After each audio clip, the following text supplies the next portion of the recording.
Hey, what's up? Hey, what's up? How you doing? I'm good. How are you? I'm good. Thanks for taking some time tonight to hop on. No problem. Thank you for having me. Yeah, no problem. Welcome to episode 184 of the Blitzstick. I'm here with Rashad Raymond from William and Mary University, and I'm excited to have him on to uh, listen to his story of how he got to where he is today and much more. So, welcome. Thank you. So, how did your recruiting process start? Out of high school, I'm originally part of the COVID class. So, like class 2020. I ended up going to Virginia Military Institute first. Um, it wasn't my first choice, a military school. I used to have dreads at first, had to cut it off to go there. Um, but I just made the most of it at that point. So going to military school really taught me and molded me into the man I am today because I had to learn a lot of discipline and a lot of keeping a steady head growing up. So waking up at 5 o'clock in the morning and going to formation, having class from eight to three, 8 to 4, and having practice afterwards, having to manage my time. So at one at VMI, Virginia Military Institute, I also studied and got my bachelor's in civil engineering as well. So at first I just took it because I was like, all right, well, I'm going to school for free. I'm also get a free education out of it. I'm also take advantage of my opportunity. And at first, I was in there just regular gen ed classes, just I'm doing my thing. And it turns out like I'm actually not the best, but I'm actually like being able to like keep up with the work while playing football. Mhm. So I always want to shout out to my teachers for taking extra time with me, everything like that, helping me get the degree I have today. And so during that time, just it was just a lot of like what really carried me through VMI was just my teammates for real, because it's like a brotherhood. It's mainly an all boys school. If you want to go have fun, you gotta go to James Madison or UVA or anything like that. But that's kind of hard to go to because you're always on a strict schedule. They always keep an eye on you, so you really can't afford to get in trouble and stuff like that. So, but I made the most of my time there. I never forget people that over there that helped me get through that tough time. My teammates and all everything like that. They were my roommates as well.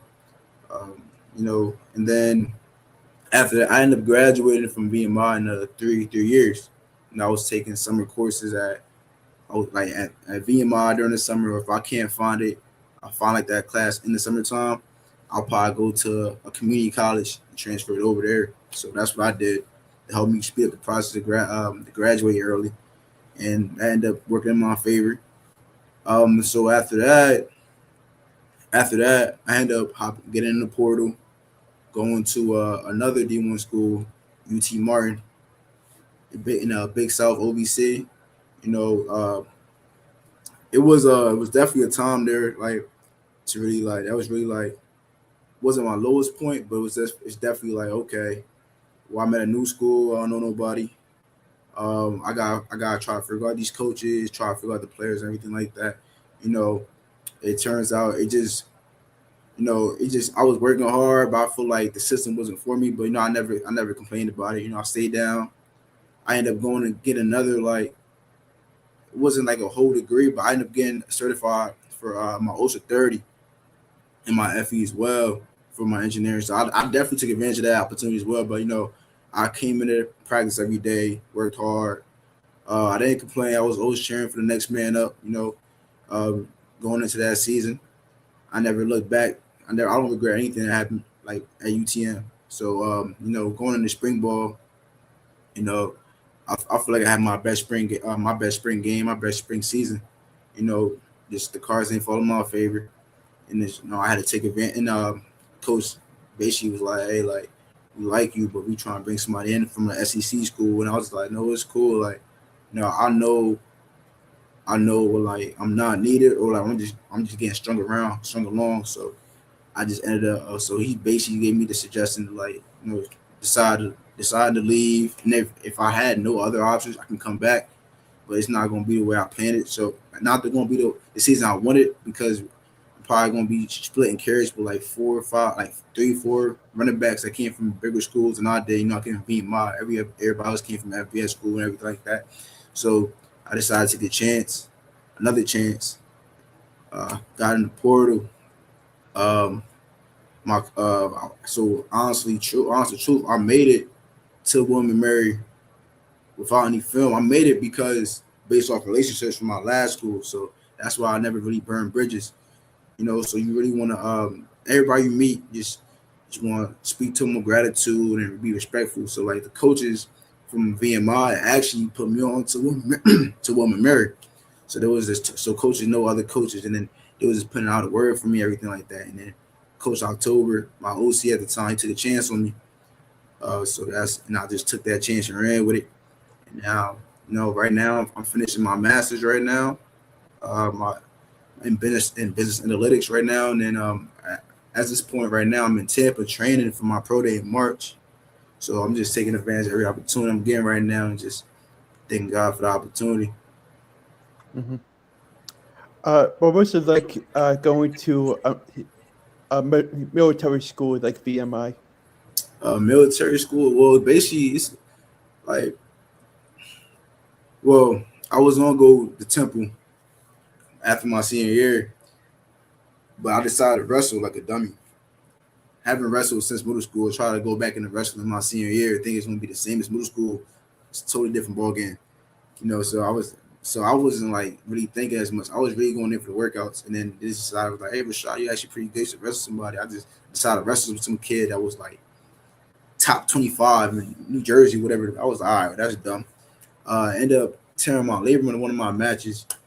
VMI kept the offer from me for me, so I was like, I feel like everybody was backed off because of that. So actually, I feel like Coach Watt, like I owed him loyalty, so he ended up taking me on, and going the first couple of weeks, it was during COVID, so we had it's supposed to be Hell Week before, like the week before actual school, it's called Hell Week, but since we had COVID, it's kind of like we had like a Hell Week was actually 2 weeks long, so it was because of COVID, so it was like it was just a lot. It's like a lot going on. Like you getting yelled at with a mask on. You trying to run, you got a mask on.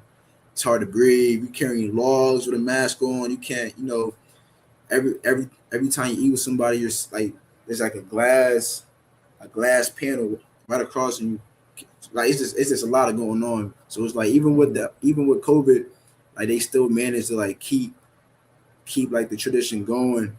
A lot of kids were like going to hotels and stuff because they were sick, but it's like even if everybody's getting sick, it still kept the tradition going. That really made it even harder. So it's like, all right, so, and then it wasn't my first option, but I had to really think about the reason I'm there. It was like, all right, I don't want to go to military school, but like if it's free education, like who am I to be like, oh, I don't want to go to school because it's too hard. Like how can I go back and tell my mom, my dad, yeah, I dropped out of school because I didn't want to wake up in March, or wake up and like hold a gun, or like so it was just too hard. So I just had to think about where I'm coming from at that point, and just really look at myself in the mirror and be like, all right, bro, sometimes like Rashad, sometimes you gotta man up now. I'm not a little boy no more. So if it's hard, it's not going to be hard forever. It's just temporary. So just push through it. And after that, it was just basically just gave me everything I learned from that point on. Because at the end of the day, it's like just because you're going through something now doesn't mean it's the end of the world. Or like now, I tend not to take things too seriously. I tend not to take things serious to heart. So it's like, all right, it's not going my way now, but hey, God got something coming blessing me later in life, or like it's not going my way right now, but as long as I keep working, as long as I keep my head down and keep working, at some point I'm gonna break through. So that's really taught me at VMI. So doing all those years, 3 years I was there. Mm-hmm. How did this past season go for you guys? We ended up going 7-5, but I feel like Women Mary, like they brought me in with open arms. Honest truth, like with all respect, I came in as soon as I walked in. They ain't try to treat me like he's a transporter kid. They treated me like a brother, like a family. So I really appreciate that. And this past season, like we went 75. It didn't go where we planned, but I wouldn't change it for the world, you know. So like honest truth, like this is probably one of the best seasons and best brotherhoods I had this past season. Other than like my VMI years, but like it's probably like this team together collectively, like it's really like family, like. And I just got there, and I was only there for 6 months, so I'm kind of bummed out. It couldn't have been any longer, but I'm really appreciated. I'm really appreciative of the opportunity that I got, and everybody I met throughout the journey. Hmm. What makes you a unique player on the football field? I tend to really like anticipate things. Like I feel like the people who can anticipate the fastest, or the people who can make faster plays. So I I kind of like manipulate certain players to do certain things I want them to do because I know where my blocking is coming from, or I know how to set them up correct because I watch a lot of film. I can still run past you, I can still run you over. But like instead of me just relying, sometimes people are like at some point you're gonna meet some good football players. It's not high school no more. Everyone in D1 is on scholarship. You can't just run past somebody all the time. So it's like you really gotta be able to set their feet up, set them up. If I'm running inside zone to the right, knowing I got a crack block on the safety, I might I'm always poised when I get the ball. So I always take my time. I press the line of scrimmage, make the backers commit down. They get picked up by my guard, double team up.